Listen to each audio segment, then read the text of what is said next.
Sebagai Ketua Umum Relawan Ganjar Pranowo, Ganjaris, gua kemarin diskusi sama seorang tokoh dari PDIP namanya Trimedia Panjaitan. Ada satu pertanyaan yang dia tanyain ke gue. Ganjaris ini atau relawan-relawan Ganjar, duitnya dari mana? Nggak mungkin kalau nggak ada bohir yang biayai, relawan-relawan itu bisa bergerak masif. Nah, gue pengen bahas ini di Masuk Pak Eko.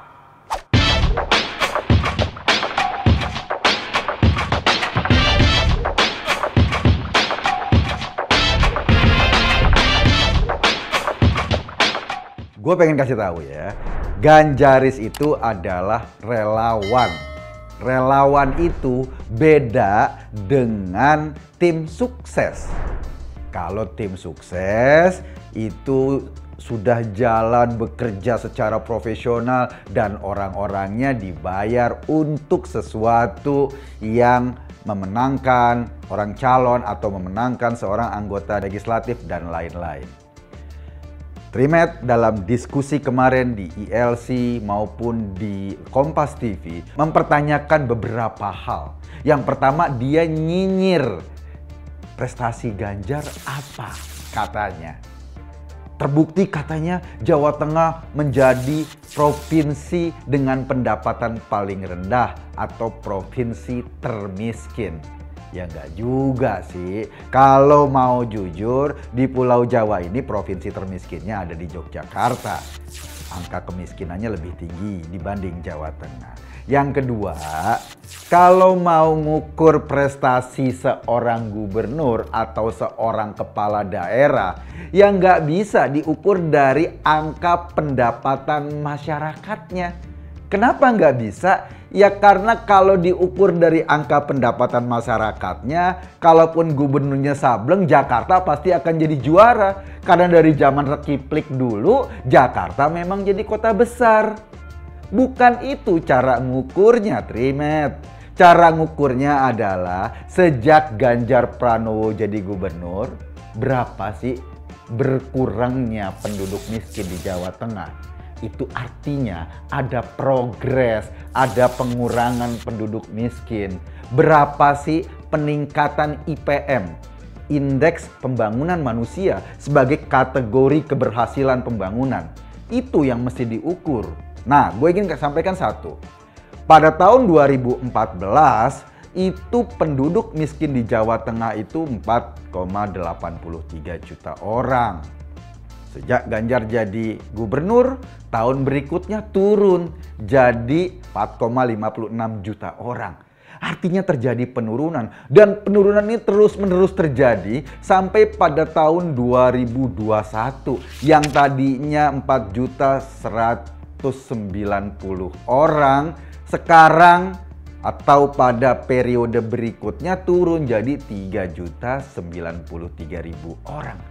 Artinya setiap tahun penduduk miskin di Jawa Tengah itu menurun secara signifikan.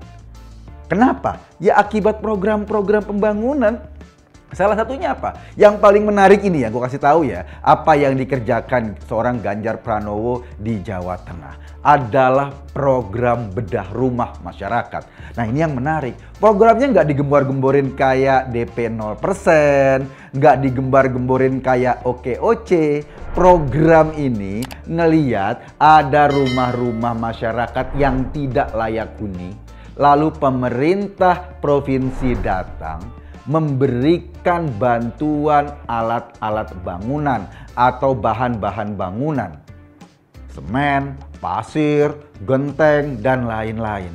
Dan yang menarik apa? Yang menarik ketika diberikan bahan bangunan, maka pemerintah mendorong tetangga-tetangganya yang nggak bisa bantuin apa-apa pada tetangganya yang rumahnya reot itu untuk bantu tenaga. Mereka berjibaku jadi tukang, mereka berjibaku beresin rumah itu, dan kemudian rumah yang tadinya reot tidak layak huni berubah menjadi rumah yang layak huni. Dan lo mau tahu, sejak kepemimpinan Ganjar sampai sekarang berapa rumah di Jawa Tengah yang sudah diperbaiki dengan program perbaikan pemukiman ini?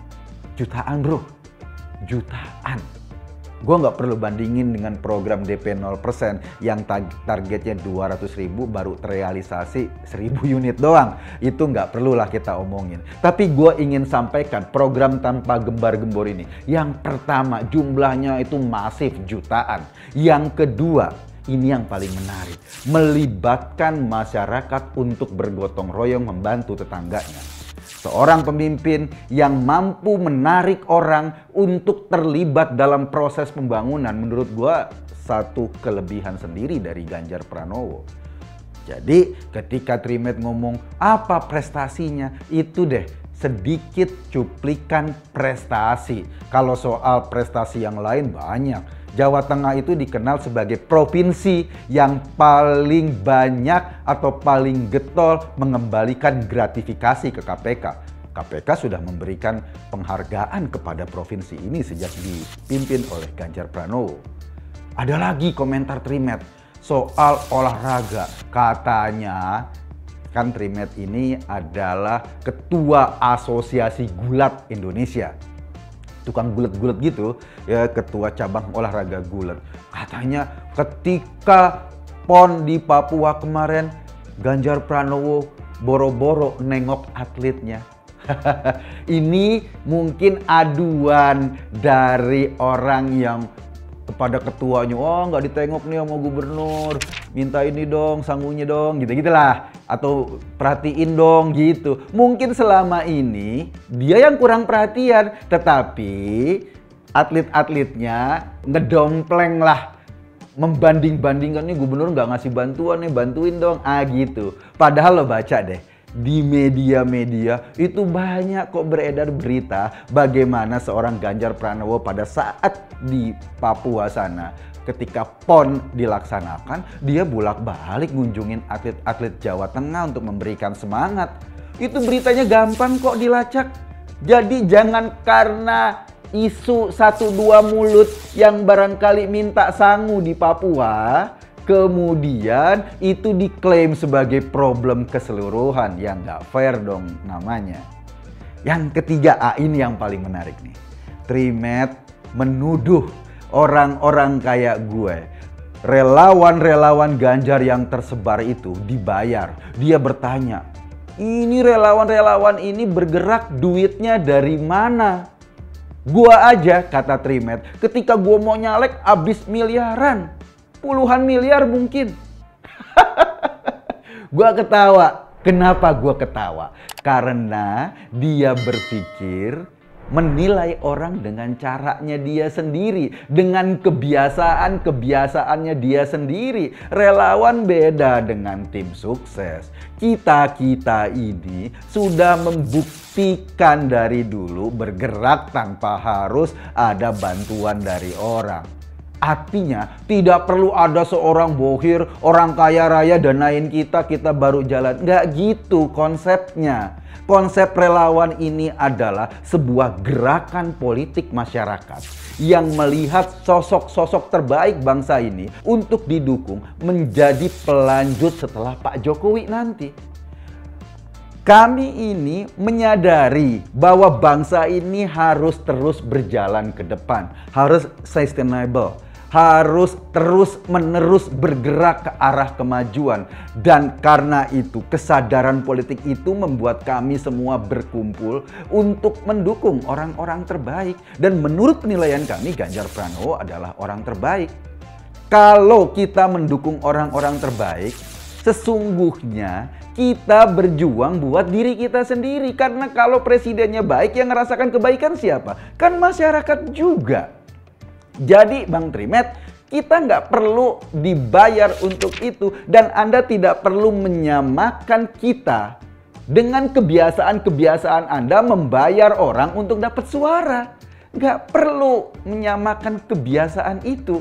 Karena kita berbeda. Tidak semua orang Indonesia celamitan seperti pemilih Anda. Atau seperti orang-orang yang Anda suruh untuk memilih Anda harus dibayar.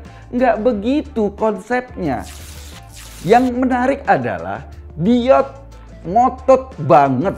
Kenapa dia ngotot? Mungkin saja ini mungkin. Kita kenal lah. Trimedia Panjaitan adalah seorang politisi dari PDIP yang juga mendukung calon dari PDIP. Mungkin dia sudah bikin baliho di mana-mana, seluruh Indonesia, sampai balihonya bisa jadi tempat mangkal tukang cendol misalnya agar nggak kepanasan.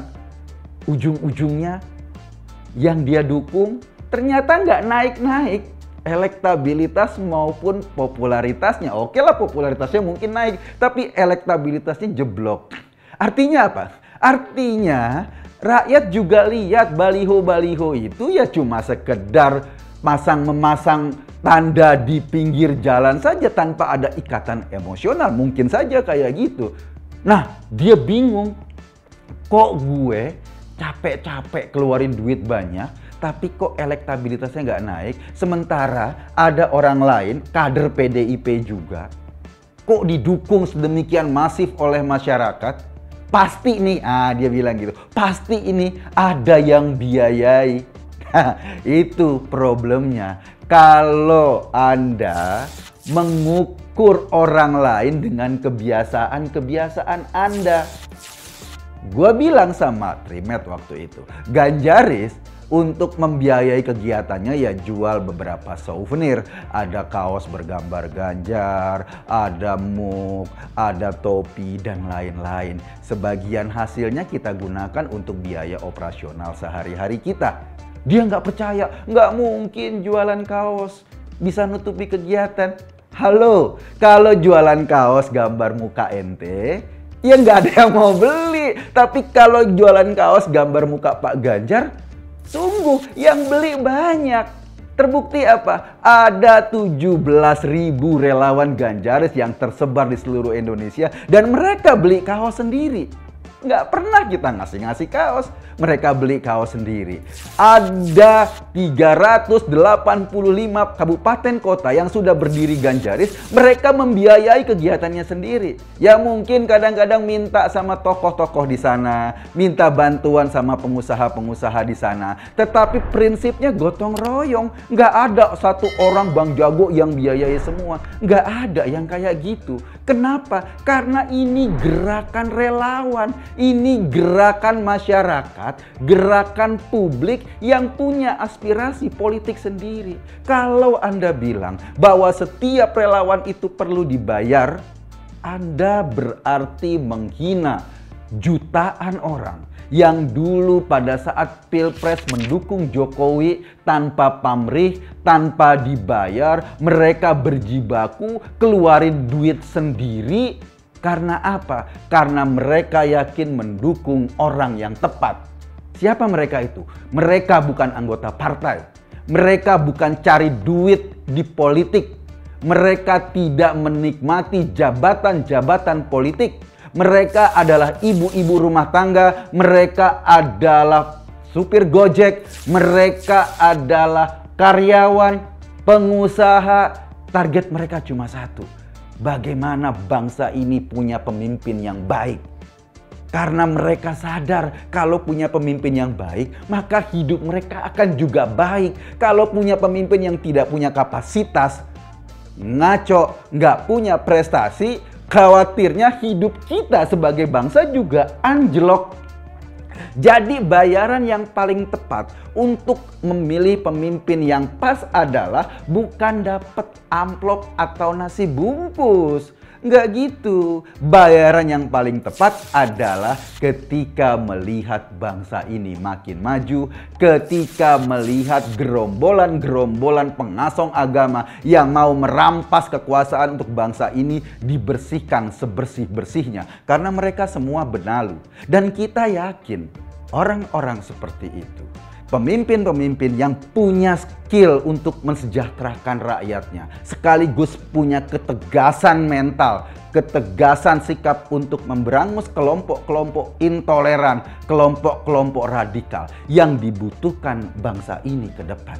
Itulah yang mempersatukan kita, itulah yang menggerakkan seluruh relawan. Bang Trimet, saya kasih tahu, tidak semua pemilih PDIP itu dibayar loh.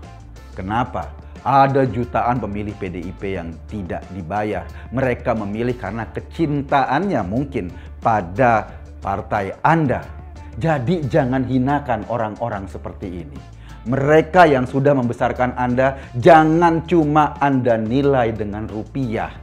Karena apa? Karena suara mereka amat berarti bagi Anda. Kalau sekarang Anda menghinakan orang-orang kayak kami ini, orang-orang yang nggak punya kepentingan politik, orang-orang yang tidak menduduki jabatan politik, orang-orang yang tidak berharap apa-apa dari sebuah proses politik, Anda sedang menghina pemilih partai Anda sendiri. Anda sedang menghina orang-orang yang mendudukan Anda di kursi DPR. Bahaya loh.